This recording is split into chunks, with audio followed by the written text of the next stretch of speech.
बाबा गोस्वामी जी ने लिखा। हनुमान चालीसा की रचना कब हुई? अकबर के साम्राज्य में, जब अकबर बहुत आक्रांता, क्रूर आक्रांता था और उसे पता लगा कि कोई तुलसीदास जी नाम से कोई संत हैं। ऐसी हमने संतों से कथा सुनी है, वो हम आपको बता रहे। कोई तुलसीदास जी के संत हैं नाम से, और उस वक्त तुलसीदास जी की बहुत महिमा हो चुकी थी। कैसे?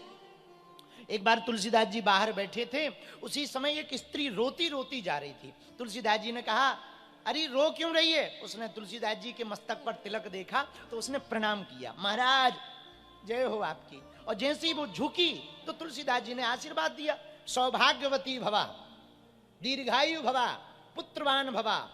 तो रोती हुई स्त्री बोली, महाराज आपका पहला वाला आशीर्वाद विफल है। क्या हुआ? स्त्री बोली, महाराज हमारे जो पति है ना, हमें अभी अभी खबर मिली उनका शरीर चला गया, मैं उन्हीं के पास जा रही हूं, इसीलिए मैं रो रही हूं। तुलसीदास जी बोले, हे राम कोई बात नहीं, एक काम करो, तुम उनका शव मेरे पास ला सकती हो? हाँ महाराज। वो गई, गांव वालों ने बहुत समझाया, बाबाओं के चक्कर में मत पड़ो, बेफिजूली में मत पड़ो, कहां पड़ी हुई हो? उसने कहा, नहीं हमारी श्रद्धा है, एक बार ले चलो। अपने पति के शव को वो लाद कर लाई, लिटाया। तुलसीदास जी बोले, एक काम करो, हम ज्यादा जानते मानते तो कुछ है नहीं, मैं भी कीर्तन करता हूं और तुम भी कीर्तन करो, शायद कुछ हो जाए। दोनों हाथ से ताली बजाकर तुलसीदास जी ने, गोस्वामी जी ने राम नाम कीर्तन गाया। इतनी तल्लीनता से कीर्तन गाया, इतना भाव विभोर होकर कीर्तन गाया कि भगवान तक आवाज पहुंच गई, और जो मुर्दा सामने पड़ा था ना, वो भी राम राम कहता हुआ खड़ा हो गया।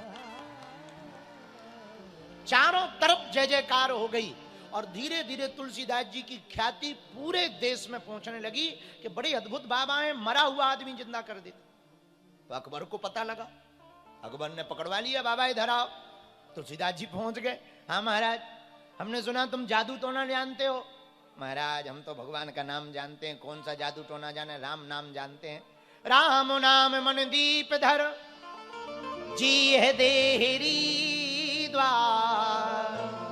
हम कोई नाम नहीं, हम कोई जादू टोना नहीं जानते, एक नाम जानते हैं। कौन सा? राम। बस सीताराम, सीताराम चरण रति मोरे, अनुदिन बढ़ही अनुग्रह तो। हम तो केवल राम जी का नाम जानते और कुछ नहीं जानते। ए झूठ बोलते हो, बाहर तुम मुर्दे जिंदा कर देते हो, इधर चमत्कार नहीं दिखा रहे हो। अब हम देखते हैं तुम्हारे राम जी में कितनी ताकत है। तो तुलसीदास जी को कारागृह में बंद कर दिया। ध्यान से सुनना, हनुमान चालीसा की रचना कैसे हुई, बड़ा मजा आएगा तुम्हें। तुलसीदास जी को कारागृह में मतलब जेल में डाल दिया। अब एक दिन हुआ, 2 दिन हुआ, तुलसीदास जी ने सोचा, वाह ऐसे तो यहां सड़ ही जाएंगे, क्या किया जाए, कौन बचाएगा? तब याद आया, एक ही है जो हमें बचा सकते। जहां एक बात बोले, पागलो ध्यान रखना, हम लोगों पे विपत्ति आती है तो भगवान को पुकारते, हाँ जी या ना जी, बोलो ना, हाँ जी या ना जी। हम लोगों पे विपत्ति आती है तो भगवान को पुकारते हैं, लेकिन जब भगवान पर विपत्ति आती है तो वो हनुमान को पुकारते हैं। राम जी पे आई ना तो किसको पुकारा? बोलो बोलो बोलो, हनुमान जी को। तो तुलसीदास जी ने सोचा बुला लिया जाए। मंगल मूर्ति मंगल मूर्ति मंगल मूर्ति मारुति नंदन, मंगल मूर्ति मारुति नंदन, सकल अमंगल मूल निकंदन,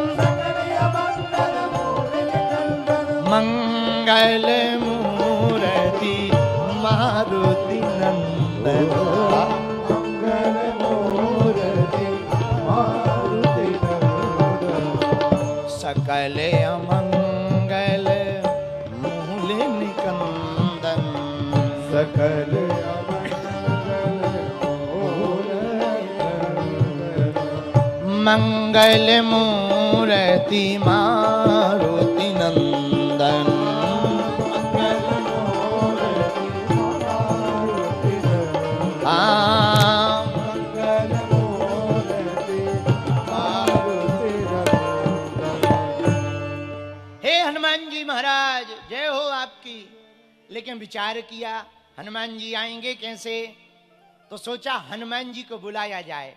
हनुमान जी की तुलसीदास जी के हैं कौन? गुरु। गुरु जी क्यों है? तुलसीदास जी बोले भैया ये वही तो हैं। गुरु का मतलब क्या होता है? जो शिष्य की बाएं पकड़कर परमात्मा से मिला दे उसी को तो गुरु कहा जाता है। जो बाएं पकड़कर भगवान से मिलाने का रास्ता बता दे उसे गुरु कहा जाता है। जो अज्ञान मिटा दे उसे गुरु कहा जाता। और मेरे पागलों याद रखना, जिसको सच्चा और अच्छा गुरु मिल जाता ना, वो रंक को भी राजा बना देते हैं। एक बात और कहते कहते हम कहें, पागलों कीमत है व्यर्थ को हटाने की। जिसने अपने जीवन में व्यर्थ को हटा दिया वो कीमती हो जाता। पूछो कैसे? पूछो, अरे जोर से तो पूछो। मुंबई का एक मूर्तिकार व्यक्ति एक बार हमारे गांव आया।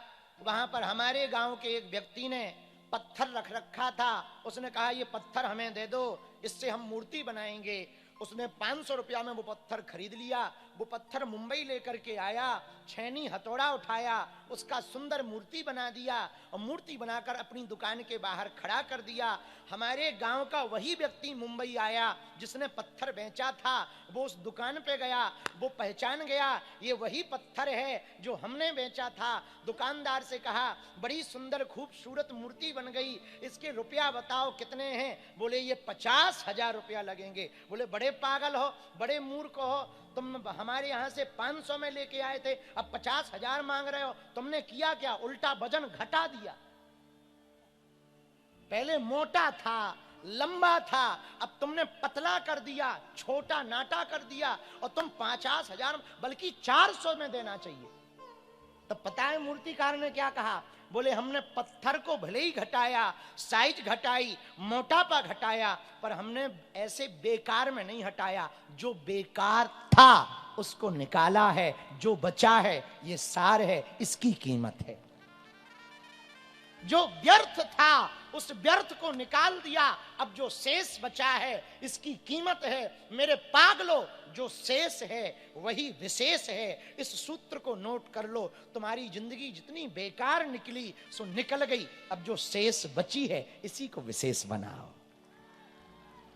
इसको शेष बनाने का उपाय, बरनौ रघुबर बिमल जसु, जो दायकु फल चार, जो दायकु फल चार। 4 प्रकार के फलों का वर्णन इस दोहा में है। एक बात बोले, ध्यान से सुनना। राम जी का यश गाने बैठे, ऐसा तुलसीदास जी कह रहे, पर उन्हें गाना हनुमान जी का लिख रहे हैं, हनुमान जी पे हनुमान चालीसा में। पर एक बात हमको बहुत अच्छी लगी, वो हम कहना चाह रहे हैं। पागलों, हनुमान जी को यदि भारत में नहीं पूरी दुनिया में जहां जहां सनातन और हनुमान जी को मानने वाले लोग रहते, पूरी दुनिया में सबसे पावरफुल मंत्र यदि कोई हनुमान जी को पाने का है तो वो हनुमान चालीसा है। इससे सरल सर्वोत्तम विधि कुछ भी नहीं है हनुमान जी को प्रसन्न करने की। जो यह पढ़े हनुमान चालीसा,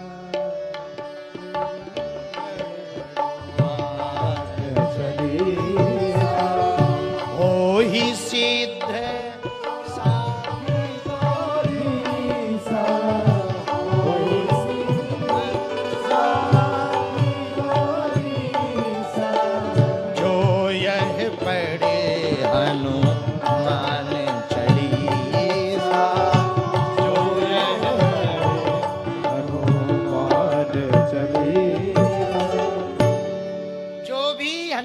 चालीसा पढ़ेगा हो ही सिद्ध साखी गौरी सा। हनुमान चालीसा पढ़ने वाले पाठक सुनो, हनुमान चालीसा के जो भी 40 दिन तक 100 पाठ पढ़ेगा, भगवान शंकर इसके साक्षी हैं, उन्हें हनुमान चालीसा सिद्ध होगा। ये हम नहीं कह रहे हैं, चालीसा का वर्णन है, महात्मा है। 40 दिन तक प्रतिदिन जो 7 बार पाठ कर छूटे बंदी महा